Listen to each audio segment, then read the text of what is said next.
Oi, Fábio, nós vamos te mandar já. Tudo bem? Tudo bem? Vai estar arrumando lugar com ele.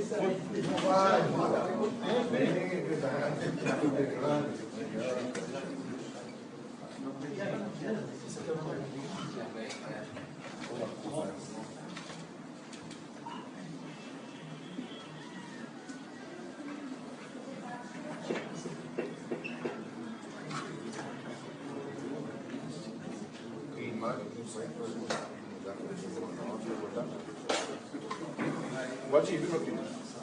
Pode ir, não quero te dar trabalho.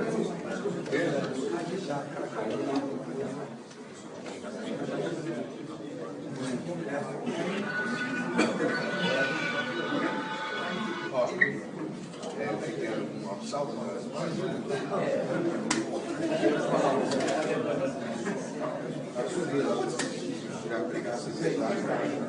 tá subindo as coisas. Maurício, essas imagens que o Paulo está fazendo aí, uns 10 20, é o que isso aí? É um dia 4 de março. Putz, os caras deixaram que eu estava ali fora, estava carregando. Estava descarregando o caminhão para fazer. Parecido com a tradição. Quantos, você sabe? O secretário chegou. Você trabalha, né? O secretário vai entrar o livro aqui para a gente. Usando cicatriz.